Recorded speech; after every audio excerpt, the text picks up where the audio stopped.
আসসালামু আলাইকুম। আজ ক্লাস 9-এর লাইফ সায়েন্স ক্লাসে আমি তোমাদের পরিপাকের ধারণা সম্পর্কে পড়াবো।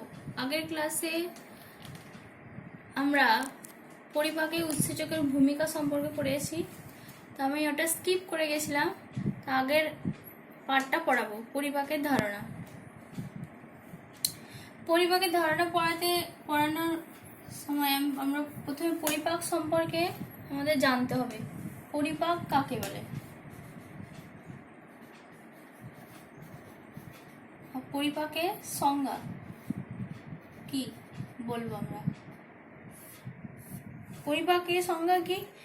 যে জৈব রাসায়নিক প্রক্রিয়ায় বিভিন্ন পাচক রস ও উৎসেচকের প্রভাবে জটিল অদ্রবণীয় খাদ্যবস্তু সেটা কি হয়, পাচিত হয়ে সরল, দ্রবণীয় এবং শোষণ উপযোগী খাদ্যবস্তুতে পরিণত হয়, তাকে আমরা কি বলছি? পরিপাক। এই সংজ্ঞাটা বলছি এবং লিখছি আমি, যে জৈব রাসায়নিক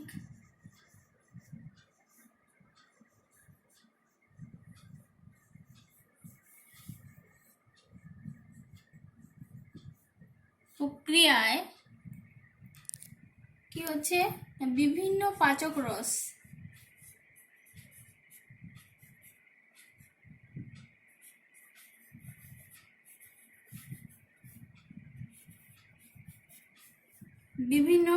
রস ও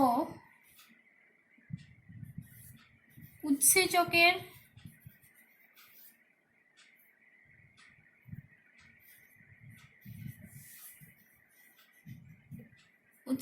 প্রভাবে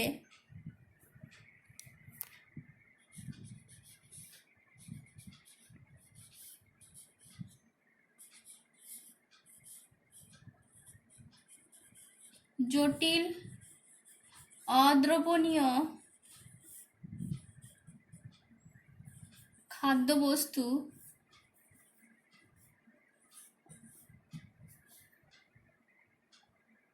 ভেঙে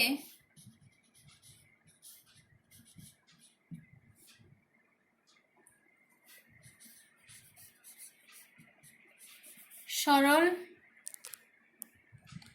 দ্রবণীয়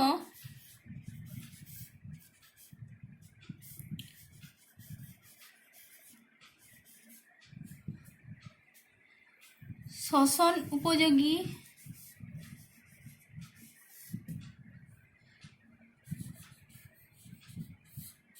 খাদ্যবস্তুতে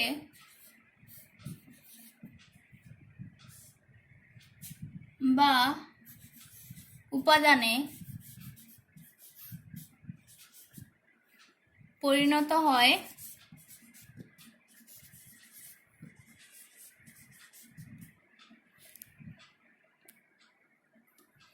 তাকে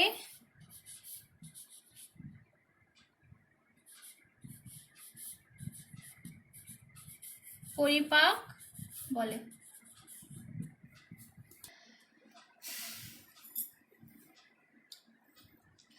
অর্থাৎ এটা একটা রাসায়নিক প্রক্রিয়া, যেহেতু আমাদের জীবদেহে ঘটে, তাই এটা হচ্ছে জৈব রাসায়নিক প্রক্রিয়া। এই জৈব রাসায়নিক প্রক্রিয়া কি হচ্ছে, যে আমাদের দেহে যে পাচক রস এবং উৎসেচকগুলো আছে, সেই উৎসেচকগুলোর প্রভাবে আমরা যে খাবারটা খাই সেটা হচ্ছে জটিল খাবার। সেই জটিল খাবারটা কি হয় না, ওই রসের প্রভাবে পাচিত হয়ে সরলায়িত হয়ে কি হয় না, শোষণ উপযোগী ও আতিকৃত, শোষণ উপযোগী করে তোলে। তো সেই ঘটনাটাকে আমরা কি বলছি? পরিপাক। এই পরিপাক দু ধরনের হয়, একটা হচ্ছে বহিঃকোষীয় পরিপাক আর একটা হচ্ছে অন্তঃকোষীয় পরিপাক। পরিপাকের প্রকার, পরিপাককে প্রধানত দুভাগে আমরা ভাগ করি। একটা হচ্ছে বহিঃকোষীয়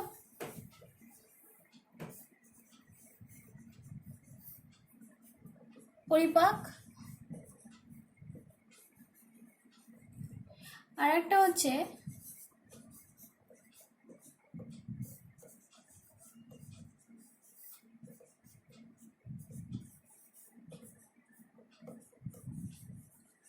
অন্তঃকোষীয় পরিপাক। ঠিক আছে, তাহলে বহিঃকোষীয় পরিপাক বা অন্তঃকোষীয় পরিপাক আমরা কাকে বলবো? বহিঃকোষীয় পরিপাক হচ্ছে যে পরিপাক স্থানটা আমাদের যখন কোষের বাইরে হয়, কোষের বাইরে পরিপাক নালীর মধ্যে পাচিত হয়, হ্যাঁ, তখন আমরা তাকে কি বলছি? বহিঃকোষীয় পরিপাক। অর্থাৎ পৌষ্টিক তন্ত্রবিশিষ্ট বহিঃকোষীয় প্রাণীদের, যেমন হচ্ছে আরশোলা, কেঁচো, শামুক, ঝিনুক, হ্যাঁ, সমস্ত প্রকার মানে মেরুদণ্ডী প্রাণীদের কি হয়? এই বহিঃকোষীয় পরিপাকটা দেখা যায়। আর অন্তঃকোষীয় পরিপাক আমরা কাকে বলবো? অন্তঃকোষীয় পরিপাক হচ্ছে পরিপাক যখন কোষের মধ্যে হয়, পরিপাকটা যখন কোষের মধ্যে হয় তখন আমরা তাকে কি বলবো? অন্তঃকোষীয় পরিপাক।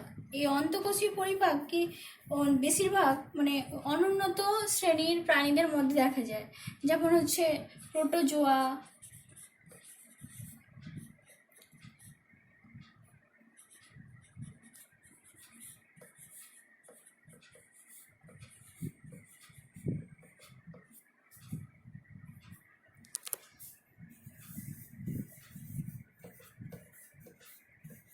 হাইড্রা,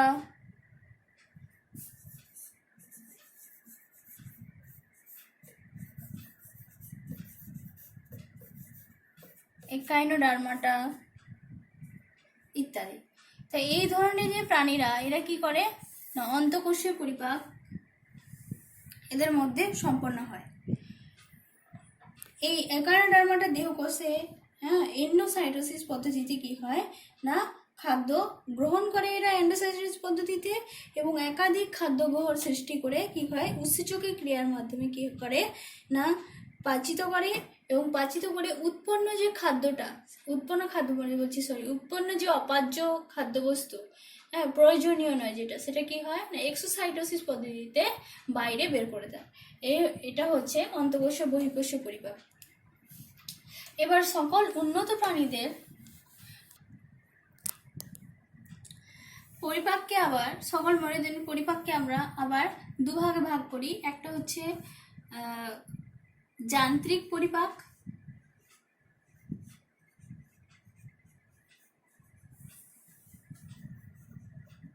আরেকটা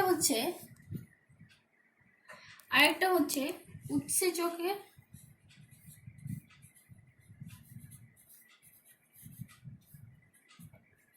দ্বারা পরিপাক। একটা হচ্ছে যান্ত্রিক পরিপাক বা ফিজিক্যাল পরিপাক, আর একটা হচ্ছে এনজাইম দ্বারা পরিপাক। ঠিক আছে, এই এনজাইম দ্বারা পরিপাক আমি তোমাদের আগের ক্লাসে কিন্তু পড়িয়ে দিয়েছি। আজ আমরা জানবো যান্ত্রিক পরিপাক। ঠিক আছে, আজ আমরা যান্ত্রিক পরিপাক সম্পর্কে জানবো। যান্ত্রিক পরিপাকটা কি না যখন ভৌত প্রক্রিয়ায়, হ্যাঁ, যান্ত্রিক পরিপাক এটা হচ্ছে রাসায়নিক প্রক্রিয়া, উৎসেচক দ্বারা পরিপাকটা হচ্ছে রাসায়নিক প্রক্রিয়া, আর যান্ত্রিক পরিপাকটা হচ্ছে ভৌত প্রক্রিয়া, যেটাকে ফিজিক্যাল ডাইজেস্টিভ ও ডাইজেশনও বলে। একে ফিজিক্যাল ডাইজেশন বলে, একে বলা হয় কেমিক্যাল ডাইজেশন। ঠিক আছে, আজ আমরা যান্ত্রিক পরিপাকটা জানবো। তো যান্ত্রিক পরিপাকের সংজ্ঞাটাও বলি। যান্ত্রিক পরিপাক আমরা কাকে বলছি না যে ভৌত প্রক্রিয়ায় কঠিন খাদ্যবস্তু কি হচ্ছে না দাঁতের সাহায্যে ভেঙে মানে শুধু দাঁত না, বিভিন্ন অর্গানসের সাহায্যে ভেঙে সেটাকে পাচিত করা হচ্ছে এবং নরম দলা পাকানো করা হয়। তো সেটাকে আমরা কি বলছি? যান্ত্রিক পরিপাক। আর যান্ত্রিক পরিপাকের ভাগগুলো সম্পর্কে আমরা জানবো।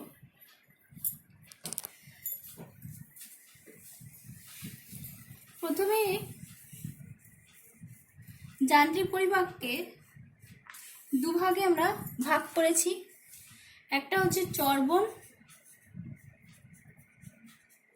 একে ইংলিশে বলে ম্যাস্টিকেশন।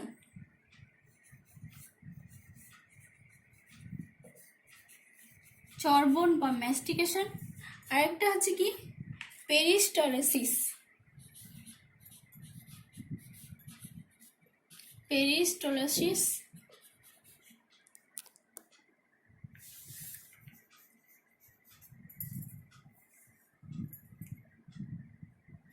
পেরিস্টলেসিস বা গলাধঃকরণ।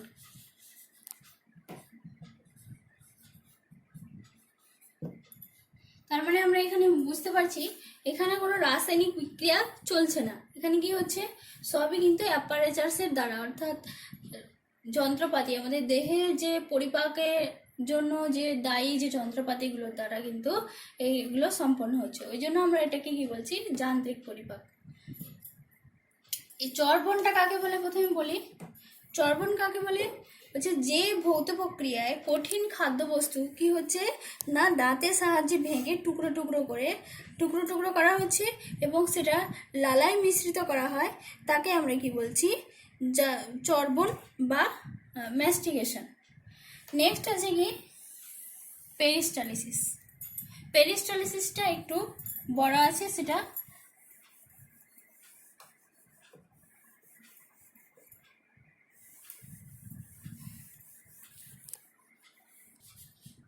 পেরিস্টালিসিস কাকে বলে। পেরিস্টালিসিস হচ্ছে খাদ্য গলাধঃকরণের পর, হ্যাঁ, খাদ্য গলাধঃকরণ মানে চিবানো হলো, খাদ্যটা লালা মিশ্রিত হলো এবং সেটা হচ্ছে গলাধঃকরণ। সেই খাদ্য গলাধঃকরণের পর যে ক্রমসংকোচন প্রক্রিয়ায় সেটা দলাটা হচ্ছে গ্রাসনালী, পাকস্থলী, হ্যাঁ, পাকস্থলীতে পৌঁছাচ্ছে এবং তারপরে হচ্ছে ক্ষুদ্রান্তে পৌঁছাচ্ছে, যে যাওয়াটা এটাই হচ্ছে কর্মসংকোচনের মাধ্যমে যে খাদ্যের দলাটা চলে যাচ্ছে, এটাই হচ্ছে পেরিস্টালিসিসের মাধ্যমে। তো এই পেরিস্টালিসিস এক ধরনের চলন, এক ধরনের ক্রমসংকোচন, ঠিক আছে, যে খাদ্য চেবানোর পরে আমাদের গ্রাসনালীতে, আমাদের পাকস্থলীতে, হ্যাঁ, এবং আমাদের ক্ষুদ্রান্তে পেশি থাকে, ঠিক আছে। পেশির কাজ কি, সংকোচন এবং প্রসারণ ঘটানো। তো পেশিগুলো, স্পিংটার যে পেশিগুলো থাকে, সেই স্পিংটার পেশি কি করে, সংকোচন প্রসারণ ঘটায়, ফলে কি হয় না আমাদের খাদ্যের দলাগুলো কি হয়, এক পৌষ্টিক নালী থেকে অন্য পৌষ্টিক নালীতে গিয়ে স্থানান্তরিত হয় এবং সর্বশেষে কি হয় না ক্ষুদ্রান্তে গিয়ে পৌঁছায়। কি হয় না পেরিস্টালিসের চলনের ফলে প্রথমে যে মুখগহ্বরে যে খাদ্যের দলাটা, যেটাকে আমরা কি বলি, মুখগহ্বরে যে খাদ্যের দলা, মানে দাঁতে চেবানোর পরে মুখগহ্বরে খাদ্য দলা, যেটাকে আমরা কি বলছি, বোলাস, ঠিক আছে। এই বোলাস কি হয়, সেখানে মানে লালা মিশ্রিত হলো, সেই বোলাস কি হয় ক্রমসংকোচনের মাধ্যমে সেটা কি হয় না সেটা গ্রাসনালীতে এসে পৌঁছায়। অনুদৈর্ঘ্যকার পেশি, অনৈচ্ছিক পেশি সংকোচনের ফলে কি হচ্ছে, সেটা গ্রাসনালীতে এসে পৌঁছাচ্ছে। গ্রাসনালীর নিচে ছোট ছোট মানে তখন কি হয়, যখন বোলাসটা গ্রাসনালীতে এসে পৌঁছায়, বোলাসটা আরও ছোট হয়ে যায়, মানে নরম হয়ে যায়, ঠিক আছে। আর বোলাসটা আরও নরম হয়ে গ্রাসনালী থেকে সেটা পাকস্থলীতে এসে পৌঁছায়। যখনই সেটা পাকস্থলীতে এসে পৌঁছাচ্ছে, তখন আমরা সেটাকে পাকস্থলীর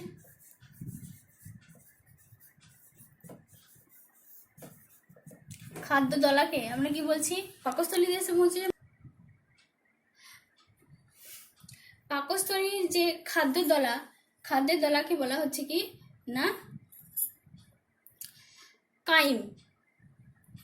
পাকস্থলীর খাদ্যের দলাকে মানে মুখগহ্বরের খাদ্যের দলাকে আমরা কি বলছি, বোলাস। এই বোলাসটা আবার ক্রমসংকোচনের মাধ্যমে গ্রাসনালী থেকে যখন আবার পাকস্থলীতে এসে পৌঁছাচ্ছে, তো সেটা আরও পাকমণ্ড মানে আরও নরম এবং আরও খাদ্যের দলাগুলো আরও ছোট ছোট টুকরো হয়ে যাচ্ছে। তো সেই খাদ্যের দলাকে, পাকস্থলীতে যে খাদ্যের দলাকে আমরা কি বলছি, কাইম। এই কাইমটা আবার পাকস্থলীতে যে স্পিংটার পেশিগুলো থাকে, সেই স্পিংটার পেশি, কার্ডিয়াক স্পিংটার যে পেশিগুলো থাকে, সেই স্পিংটার পেশিগুলো ক্রমসংকোচনের মাধ্যমে এই কাইমটা আরও নরম, আরও দলা পাকানো হয়ে যাচ্ছে এবং দলা পাকানো হওয়ার পরে কি হচ্ছে, সংকোচন প্রসারণের মাধ্যমে কি হচ্ছে, সেটা আবার কি হচ্ছে, ক্ষুদ্রান্তে এসে পৌঁছাচ্ছে। আর যখনই ক্ষুদ্রান্তে এসে পৌঁছায়, খাদ্যের দলাকে আমরা কি বলবো, কাইল, ঠিক আছে।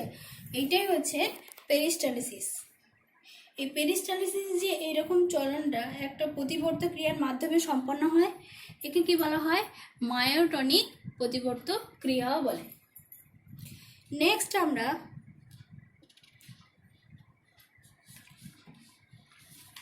তার মানে কি, এটা শুধু পেরিস্টালসিস গলাধকরণ, মানে গলাধকরণ এবং কি হচ্ছে, ক্রমসংকোচন হচ্ছে। এটা যদি এই কোশ্চেনে যদি বলা হয় যে খাদ্যের চলন বিচলন সম্পর্কে লেখো, তাহলে অবশ্যই তোমরা পেরিস্টালসিস সম্পর্কে লিখলে কিন্তু হবে। খাদ্যের বিচলন যদি বলে, হ্যাঁ, তাহলে অবশ্যই পেরিস্টালসিস যেভাবে বলা হয়েছে, পেরিস্টালসিসটা পুরোটাই লিখলে কিন্তু খাদ্যের বিচলন, ওটাই হচ্ছে খাদ্যের বিচলন। কিন্তু তোমরা যখন খাদ্যের বিচলন লিখবে তখন কি করবে, মুখগহ্বরে একটা পার্ট লিখবে, পাকস্থলীর একটা পার্ট লিখবে, তারপরে ক্ষুদ্রান্তে। মুখগহ্বরে কীভাবে খাদ্যের দলা কীভাবে চর্বি, মানে দাঁতের মাধ্যমে চর্বিত হয়ে সেটা দলা পাকানো হয়ে যায়, লালা মিশ্রিত হয়ে যায়, যেটাকে বলা হচ্ছে বোলাস। হ্যাঁ, তারপরে হচ্ছে আবার ক্রমসংকোচনের মাধ্যমে সেটা গলবিল গ্রাস নালী থেকে আবার সেটা পাকস্থলীতে এসে পৌঁছাচ্ছে, তখন পাকমণ্ডলটা আরও নরম হয়ে যাচ্ছে, যেটাকে আমরা কি বলছি, কাইম। হ্যাঁ, কাইম থেকে আবার পাকস্থলীর ক্রমসংকোচনের মাধ্যমে সেটা কি হচ্ছে, আবার ক্ষুদ্রান্তে পৌঁছাচ্ছে, সেটাকে বলা হচ্ছে কাইম। এটা দু ধরনের পেরিস্টালসিসও হবে।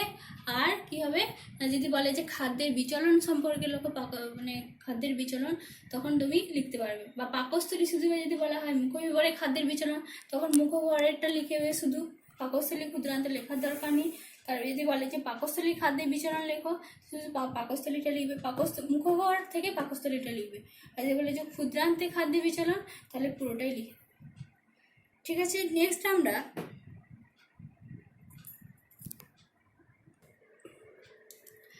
এরপরে আমরা পরিপাক সম্পর্কে জানলাম। পরিপাকের পরে রয়েছে বিশেষণ বা অ্যাবজর্পশন। বিশেষণ কাকে বলে? বিশেষণ হচ্ছে যে পদ্ধতিতে কি হচ্ছে, বিভিন্ন প্রকার খাদ্যবস্তু পরিপাকলব্ধ পদার্থগুলো, মানে যেগুলো পাচিত হয়ে যাচ্ছে, সেই পরিপাকলব্ধ খাদ্য পদার্থগুলো সেটা কি হচ্ছে, এপিথেলিয়ামে এসে, হ্যাঁ, এপিথেলিয়ামের ক্ষুদ্রান্তে এপিথেলিয়ামে এসে কি হচ্ছে, রক্তস্রোতে প্রবেশ করে। হ্যাঁ, সেটাকে রক্তস্রোতের মানে ভিলায়ের মাধ্যমে সেটা শোষিত হয়ে রক্তস্রোতে প্রবেশ করছে, সেটাকেই আমরা কি বলছি, বিশেষণ বা অ্যাবজর্পশন। তাহলে সংজ্ঞা হিসাবে আমরা কি লিখব,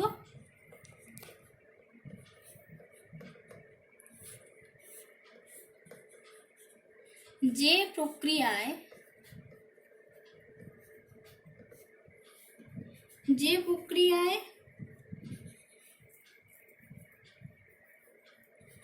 পরিপাক লব্ধ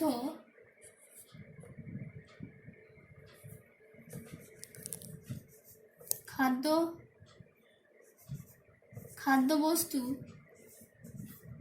পরিপাকলব্ধ খাদ্যবস্তু কি হচ্ছে না, ক্ষুদ্রান্তের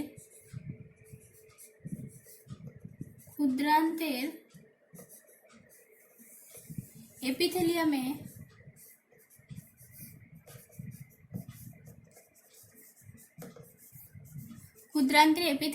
এসে কি হচ্ছে, এপিথেলিয়ামের মধ্য দিয়ে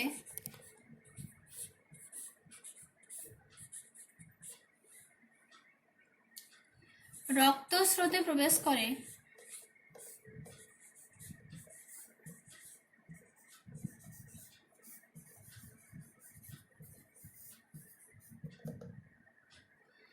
তাকে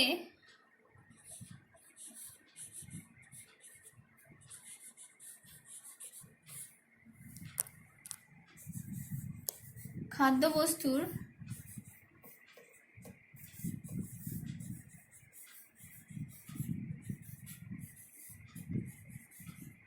বিশেষণ বলে। তাহলে কি, যে পদ্ধতিতে যে খাবারগুলো পরিপাক হয়ে যাচ্ছে, সরল খাদ্যে পরিণত হচ্ছে, সেই সরল খাদ্যবস্তুগুলো কি হচ্ছে না, সেটা একদম সব শেষে কোথায় পাচিত হচ্ছে, ক্ষুদ্রান্তে পাচিত হচ্ছে, এবং ক্ষুদ্রান্তেই কিন্তু শোষণ হয়। ক্ষুদ্রান্তে যে এপিথেলিয়াম স্তর আছে সেই এপিথেলিয়াম স্তরের মাধ্যমে কি হচ্ছে না সেটা আবার রক্তে প্রবেশ করছে, যেহেতু মানে প্রয়োজনীয় যে অংশগুলো সেগুলো কি হচ্ছে আবার রক্তে ফিরে যাচ্ছে। তো এইটাকে রক্তে প্রবেশ করা অর্থাৎ খাদ্যবস্তুর যে শোষণটা বিশেষণটা এটাকেই আমরা কি বলছি খাদ্যবস্তু বিশেষণ বা অ্যাবজর্পশন। এই বিশেষণের স্থান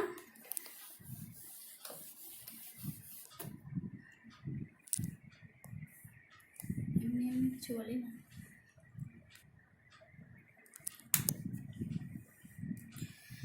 বিশেষণের স্থান কোথায় না, বিশেষণের স্থান প্রধানত ক্ষুদ্রান্তের হ্যাঁ নিম্ন ক্ষুদ্রান্তে কিন্তু আমরা বিশেষণের মানে প্রধান স্থান নিম্ন ক্ষুদ্রান্তে কিন্তু শোষিত হয়। কীভাবে শোষিত হয় না, ক্ষুদ্রান্তের অন্তঃপ্রাচীরে যে ভিলাইগুলো থাকে, এটা যে ক্ষুদ্রান্ত হয় এরকম ভিলাইগুলো থাকে, ঠিক আছে, এরকম আঙুলের মতো যে প্রবর্ধকগুলো থাকে, হ্যাঁ ভিলাইগুলোতে এপিথেলিয়াম স্তর থাকে। তো এই ভিলাইগুলোর দ্বারা হ্যাঁ যেটাকে একক অবস্থায় থাকে, যদি এক একটা অনেকগুলো ভিলাই থাকে হ্যাঁ তার এক একটাকে বলা হয় কি ভিলাস। এই ভিলাসের মাধ্যমে কি হচ্ছে না এই খাদ্যবস্তুগুলো কি হচ্ছে শোষিত হয়ে যাচ্ছে, সরল খাদ্যবস্তুগুলো শোষিত হয়ে আবার রক্তস্রোতে ফিরে যাচ্ছে। তো এটা হচ্ছে বিশেষণের স্থান, ক্ষুদ্রান্তে হয়, কিন্তু শুধু ক্ষুদ্রান্তে নয়, পাকস্থলী মুখবিবরেও এবং বৃহদন্ত্রেও কিন্তু কি হয় না বিশেষণ হয়। পাকস্থলীতে আমরা জানো পাকস্থলীতে কি হয় বিশেষণ হয়, পাকস্থলীতে কিন্তু তেমন কোনো খাদ্যবস্তুর বিশেষণ হয় না। কি হয় না পাকস্থলীতে পরিপাক হয়, তবে পাকস্থলীতে কার বিশেষণ হয়, পাকস্থলীতে কি হচ্ছে কার পরিপাক হচ্ছে, জল, স্যালাইন,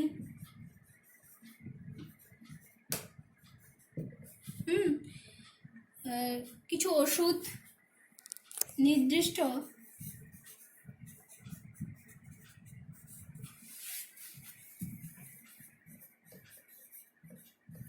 কিছু ওষুধ কি হচ্ছে এখানে বিশেষিত হচ্ছে।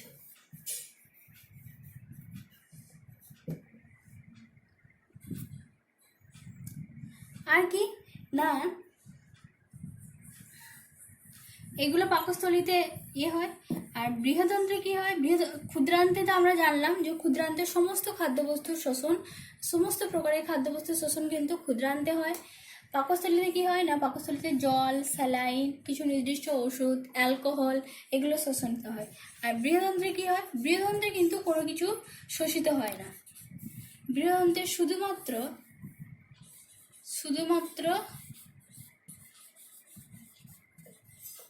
জল শোষিত হয়।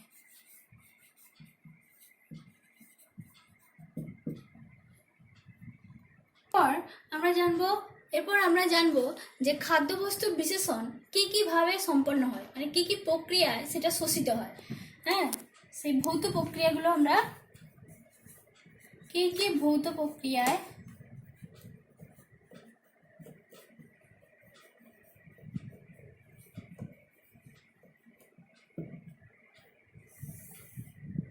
শোষিত হয়। কি হচ্ছে না প্রথম কিভাবে শোষিত হয়, প্রথম হচ্ছে ব্যাপন প্রক্রিয়ায়ও কিন্তু খাদ্যবস্তু শোষিত হয়। ব্যাপন বা ডিফিউশন কি হবে না এই প্রক্রিয়া কি হচ্ছে যে ভেদ্য পর্দাগুলো থাকে, ভেদ্য পর্দা থাকার কারণে কি হচ্ছে না উভয় পাশে যে পরিপাকলব্ধ পদার্থ সেটা কি হচ্ছে ঘনত্বের উপর নির্ভর করে, অর্থাৎ যে ভেতরে মানে পর্দার ভেতরে ঘনত্ব এবং পর্দার বাইরে মানে খাদ্যবস্তু বিশেষিত খাদ্যবস্তু পরিপাকলব্ধ খাদ্যবস্তু হ্যাঁ যখন পর্দার বাইরে এবং ভিতরে ঘনত্বের যখন পার্থক্য দেখা দেবে, অর্থাৎ পর্দার ভেতরে যদি ঘনত্ব কম থাকে এবং পর্দার বাইরে যদি ঘনত্ব বেশি থাকে, হ্যাঁ ন্যাচারালি বেশি থাকবে শোষিত হওয়ার আগে, তখন কি হয় ব্যাপন প্রক্রিয়া কি হয় না সেটা পর্দার মধ্যে শোষিত হয়ে যায়। তো এই ব্যাপন প্রক্রিয়ার মাধ্যমে কিন্তু কি হয় শোষিত হয়। আর একটা কি না আর একটা হচ্ছে জলচাপ বা হাইড্রোস্ট্যাটিক প্রেসার। বিজ্ঞানী হ্যামার বাররজার হ্যামার বা রজার তিনি প্রমাণ করেছেন কি না শোষণের পরিমাণ ও ক্ষুদ্রান্তের জলচাপ মানে জলচাপ দুটো পরস্পর কিন্তু সমানুপাতিক।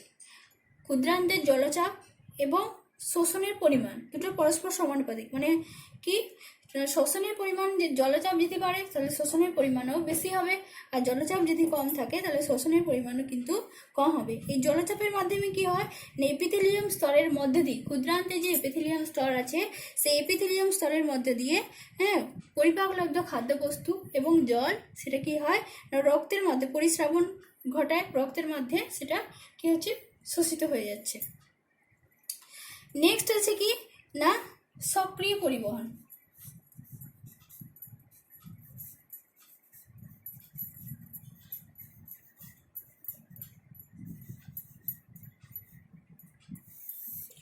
সক্রিয় পরিবহন কি হবে না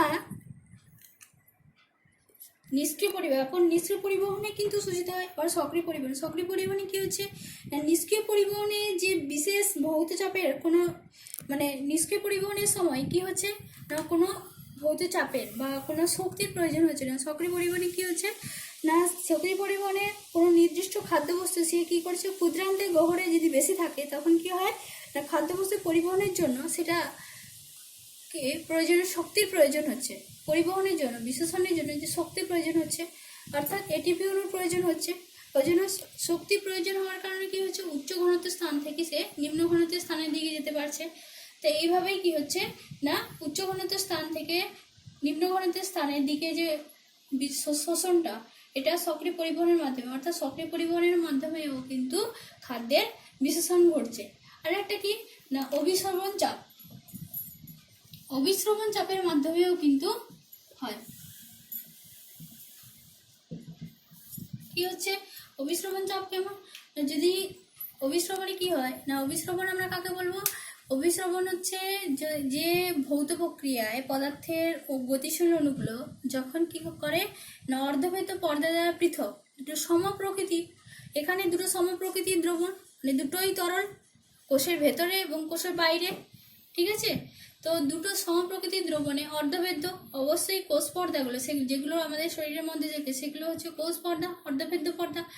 তো অর্ধভেদ্য পর্দায় কি হচ্ছে যখন ঘনত্ব মানে ঘনত্ব যখন গাঢ়ত্ব যখন কম তাহলে হয়তো কম গাঢ়ত্ব স্থান থেকে কি হচ্ছে বেশি গাঢ়ত্বের স্থান দিকে যাচ্ছে, অর্থাৎ যেখানে দ্রবণের পরিমাণটা বেশি আর যেখানে দ্রবণের পরিমাণটা কম সেখানে কি হচ্ছে কম যুক্ত স্থান থেকে বেশি ঘনত্বের স্থানের দিকে যাচ্ছে। তার মানে যে খাদ্যের দলা সেখানে কি হচ্ছে দ্রবণের পরিমাণ কম আর ভেতরে যে দ্রবণের পরিমাণটা বেশি, ওই জন্য অভিস্রবণ চাপের মাধ্যমে কি হচ্ছে খাদ্য পরিপাকলব্ধ খাদ্যবস্তু প্রয়োজনীয় খাদ্যবস্তু সেটা শোষিত হচ্ছে।